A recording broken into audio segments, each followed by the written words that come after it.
الحمد للہ رب العالمین والصلاة والسلام علی الانبیاء والمرسلین اعوذ باللہ من الشیطان الرجیم بسم اللہ الرحمن الرحیم رب اشرح لی صدری ویسر لی امری واحلل عقدۃ من لسانی یفقہوا قولی واجعل لی وزیرا من اہلی۔ محترم سامعین، السلام علیکم ورحمۃ اللہ وبرکاتہ۔ الحمدللہ، قرآن پاک کا مطالعہ ہمارا جاری ہے۔ سورہ توبہ کی آیت نمبر 33 تک ہم پڑھ چکے ہیں۔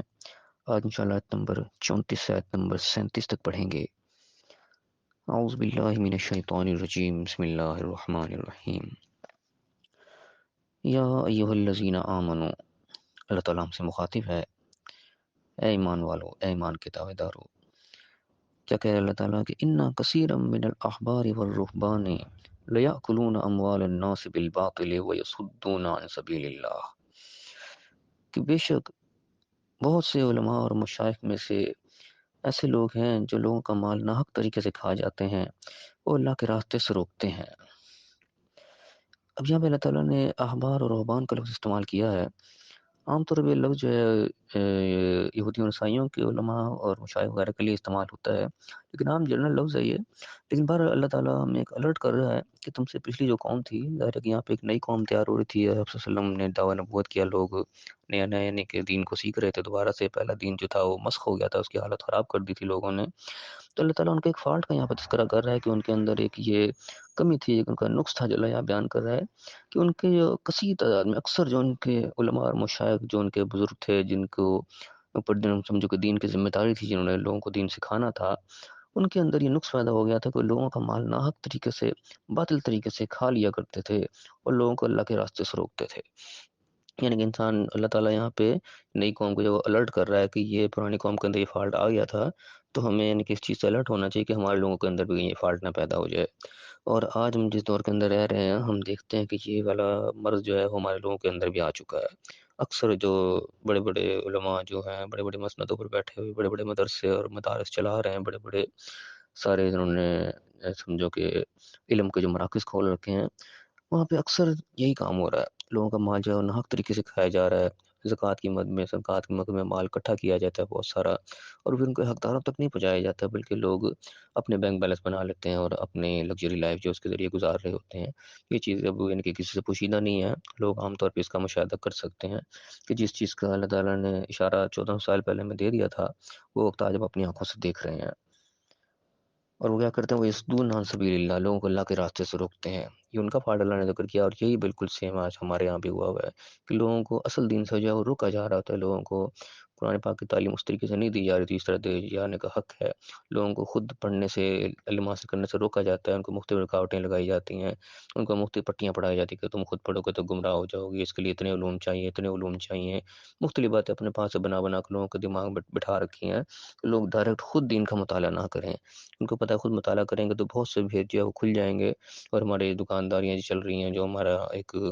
سلسلہ روزی کا لگا ہوا ہے، یہ رک جائے گا۔ وہ اپنے دنیا کے مال کے پیچھے لوگوں کو اللہ کے راستے سے روک رہے ہیں۔ یہ چیز اب ہم اپنی آنکھوں سے مشاہدہ کر سکتے ہیں۔ اس کے ساتھ ہی اللہ تعالیٰ نے یہاں پہ وعید بھی سنا دی کہ والذین یکنزون الذهب والفضة ولا ينفقونها في سبيل الله فبشرهم بعذاب علیم، کہ جو لوگ سونا اور چاندی یہ چیزیں جمع کرتے ہیں، خزانہ بنا بنا کے رکھتے ہیں اپنے پاس، اور اس کو اللہ کے راستے میں خرچ نہیں کرتے، یعنی جہاں اللہ نے خرچ کرنے کا حکم دیا وہاں پہ اس کو خرچ نہیں کرتے، فبشرهم بعذاب علیم، تو ان کو دردناک عذاب کی خبر سنا دو،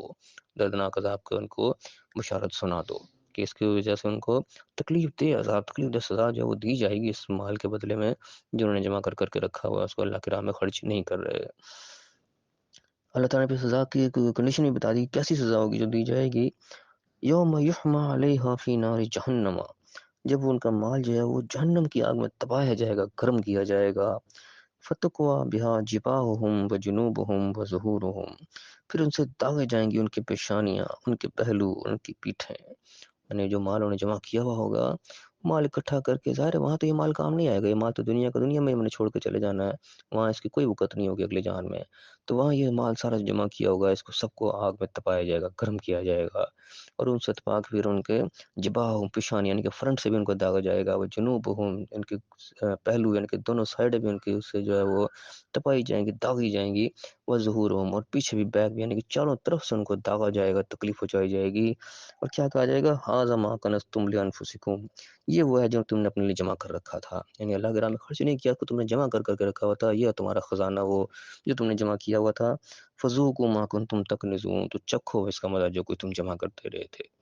اللہ تعالیٰ نے کتنے صاف الفاظ میں سارا کچھ بتا دیا کہ جو کچھ مال ہم دنیا میں جمع کر کے جا رہے ہیں، اس کے اللہ تعالیٰ نے کچھ ذمہ داری بھی لکھائی، اس کو خرچ کرنے کے راستے بھی اللہ نے بتائے کہ تم خرچ کرو اللہ کی راہ میں، اور خرچ کرنے کے بدلے میں اللہ نے یہ نہیں کہا کہ یہ ختم ہو جائے گا، کوئی نقصان ہو جائے گا، اللہ نے کئی گناہ اس کو بڑھانے کی خوشخبری دی ہے کہ تم اللہ کی راہ میں خرچ کرو گے وہ گھٹے گا نہیں اور بڑھے گا۔ کتنی یعنی کہ اللہ تعالیٰ نے زبردست بات بتائی ہے کہ اس میں نقصان نہیں ہے، لیکن انسان اس چیز کو نہیں سمجھتا، اور ظاہری طور پہ جو نظر آ رہا تھا کہ میرے ہاتھ سے چلا جائے گا، اسی کو دیکھ کے انسان روکتا رہتا ہے، جمع کر کے رکھتا ہے، اور جمع کرنے کے اللہ تعالیٰ نے سزا بھی سنا دی، کیسی سزا وہاں پہ ملے گی۔ اور یہ کوئی خالی کوئی ڈراوے نہیں ہے، کوئی قصے کہانیاں نہیں ہے، اللہ کی سچی کتاب ہے، اللہ تعالیٰ حکم دے رہا ہے یہ، اور اللہ تعالیٰ کہتا ہے کہ ومن اصدق من اللہ قیلا، اللہ سے زیادہ بات میں سچا کون ہے، اس میں کوئی جھوٹ کا آنسر نہیں ہے، ذرا برابر بھی ایسا ہی ہوگا یقیناً۔ اس والا نے کیا فرمایا کہ ان عدت الشہور عند اللہ 12 شہرا فی کتاب اللہ یوم خلق السماوات والارض،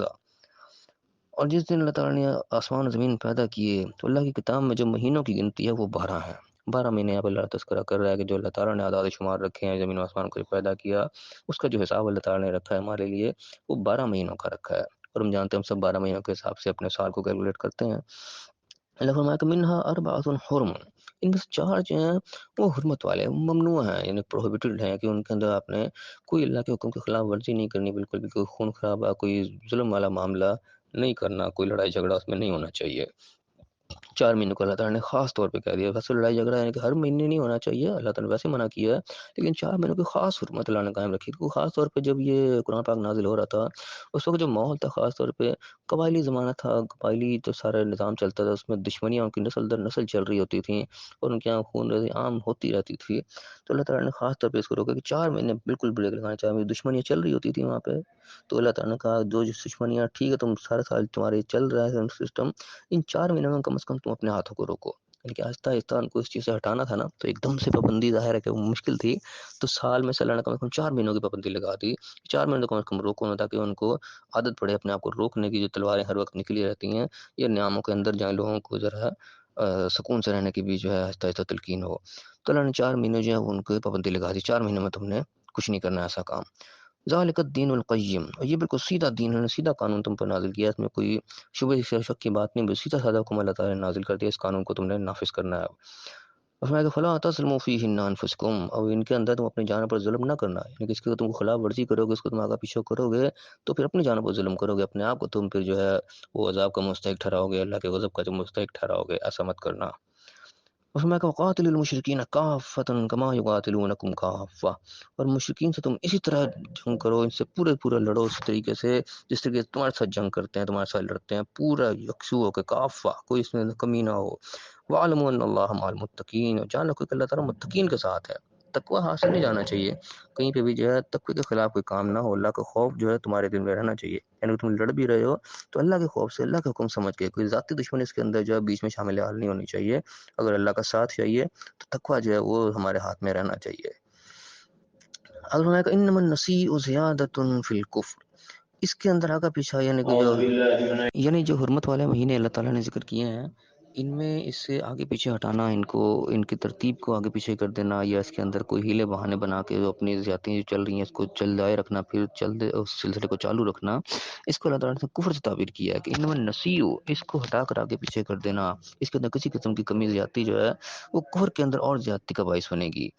یضل بہ الذین کفروا، اس کے ذریعے پھر جو ہے کافر انکار کرنے والے وہ مزید گمراہ ہوتے ہیں اور راستے سے بھٹکتے ہیں، یعنی ان کو تو روکا جا رہا ہے نا، ان کو راہ راست پہ لانے کی طرف اشارہ دیا جا رہا ہے کہ تم یہ ممنوع مہینے جو بتائے ہیں، اس کا مقصد ہے کہ ان کو کفر سے ہٹا کر ایمان کی طرف لایا جائے، لیکن وہ اس کے اندر آگے پیچھے کریں گے، ممنوعات کو ہٹائیں گے اپنی جگہ سے، تو بجائے کفر سے ایمان کی طرف آنے کے اور کفر کی طرف جائیں گے۔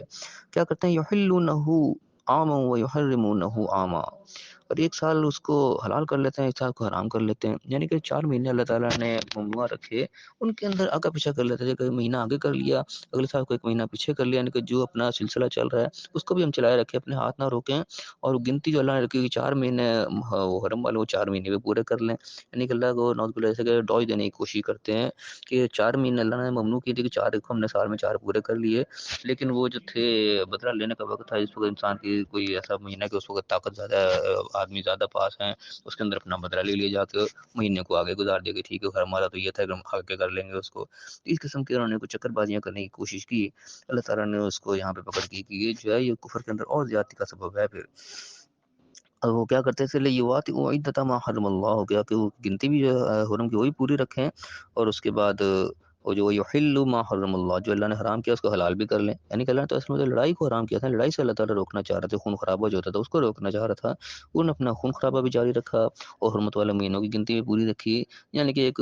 چکر بازی کرنے کی کوشش کی، اللہ کو نعوذ باللہ جو ہے کہ دھوکہ دینے کی کوشش کی انہوں نے، تو اللہ نے کہا کہ یہ اور زیادہ کفر میں بڑھنے والی بات ہے۔ کیا ہوا کہ زین لہم سوء اعمالہم، ان کے برے اعمال جو تھے ان کو بھلے لگنا شروع ہو گئے، یہ یعنی کہ بہت ایک نازک معاملہ ہوتا ہے کہ انسان کو جو برائی جو ہے وہ بھلائی لگنا شروع ہو جاتی ہے، ایک خطرناک چیز ہوتی ہے، ایک تو ہے نا کہ برائی لگے انسان کو پتہ لگے میں برائی کر رہا ہوں، ایک وہ معاملہ ہے کہ برائی جو ہے وہ بھلی لگنا شروع ہوئی ہے، وہ سمجھتا ہے کہ میں اچھا کام کر رہا ہوں، ہوتا وہ برا کام ہے، یہ ایک یعنی کہ بہت خطرناک سوچ ہے، اللہ تعالیٰ سے پناہ مانگنی چاہیے اس چیز کی کہ ایسا وقت ہم پر ہے کہ میں برائی نہ لگے بلکہ وہ اچھائی لگنا شروع ہو جائے، حقیقتاً وہ برائی ہو، یہاں پر اللہ تعالیٰ کرے کہ زین لہم سوء اعمالہم کے برے اعمال ان کے لیے مزین ہو گئے تھے، اللہ تعالیٰ کیا کہتا ہے واللہ لا یہدی القوم الکافرین، اللہ تعالیٰ کیا ایسے کافروں کو جب ہدایت نہیں دیتا، یعنی کوئی جان بوجھ کے جو آقا پیچھا کرتے ہیں، پتہ ہے اللہ کا حکم یہ ہے، لیکن اس کے اندر جناب اپنی طرف سے کمی بیشی کرنا شروع کرتے ہیں، اور یہ جو کفر کا جو عنصر انسان کے اندر آیا تھا کہ انکار کر دینا اللہ کے حکم کو، ایسے نہیں مانا جس طرح اللہ نے کہا، اپنی مرضی سے اس کے اندر کمی زیادتی کرنا شروع کر دے، ایسا کرنے والا پھر ہدایت سے محروم ہو جاتا ہے، یعنی کہ وہ اس راستے پہ نہیں چلتا اس راہ پہ اللہ نے چلایا، اپنے اور راستے بیچ میں نکالنا شروع کر دیتا ہے، تبھی اصل ہدایت جو ہے وہ اس کے ہاتھ سے پھر نکل جاتی ہے، چھن جاتی ہے، اللہ تعالیٰ کرے واللہ لا یہدی القوم الکافرین، ایسے کافر لوگوں کو جو انکار کرتے ہیں اپنی مرضیاں کرتے ہیں، ایسے کو بھی اللہ تعالیٰ ہدایت نہیں دیتا، کیونکہ وہ ہدایت کو بیسیکلی ٹھکرا چکی ہوتی ہے، ہدایت اللہ کی طرف سے آ چکی ہوتی ہے، اب کام کیا ہوتا ہے وہ ہدایت پہ چلنا ہوتا ہے، اس کے اوپر عمل کرنا ہوتا ہے، جو اس کے اوپر عمل نہیں کیا، عمل پھر اپنی مرضی سے کیا، تو پھر وہ ہدایت کا موقع جو ہے وہ ہاتھ سے پھر نکل جاتا ہے، پھر دوسرا موقع پھر اللہ تعالیٰ اس طریقے سے پھر وہ قسمت والوں کو ملے تو ملے، ورنہ موقع انسان پھر گوا دیتا ہے، پھر اللہ تعالیٰ کا ہدایت پھر نہیں ملتی، تو اللہ تعالیٰ میں سمجھنے کی توفیق عطا فرمائے، اللہ تعالیٰ نے ان آیات کے اندر بڑی بڑی نشانیاں بتائیں، ہمارے فالٹ بتائے کہ کیا کیا فالٹ ہم اندر پڑ سکتے ہیں، ہمارے پہلے قوموں میں کیا فالٹ تھے، کیا ان پہ پابندیاں لگائیں، کس طریقے سے انہوں نے اس کو ڈوج دینے کی کوشش کی، ان کو آگا پیچھا کیا، ان تمام چیزوں کے لیے جن چیزوں کے اندر ہمارے لیے سبق ہے، ہم نے سیکھنا ہے چیزوں کہ ہمیں اللہ تعالیٰ نے کیا حکم دیے ہیں، کیا ہم پر ذمہ داریاں لگائی ہیں، ہم ان ذمہ داریوں کو ایز اٹ از نبھا رہے ہیں نہیں نبھا رہے، یا ہم نے بھی کوئی ہیلے بہانے نکال رکھے ہیں اپنی جان بچانے کے لیے، اللہ تعالیٰ میں صحیح فہم عطا فرمائے، جو اللہ تعالیٰ نے احکامات دیے ہیں ان کو صحیح سمجھ کے ہمیں صحیح عمل کرنے کی توفیق عطا فرمائے، اور دنیا اور آخرت دونوں جگہ کامیاب فرمائے، آمین، وآخر دعوانا ان الحمد للہ رب العالمین۔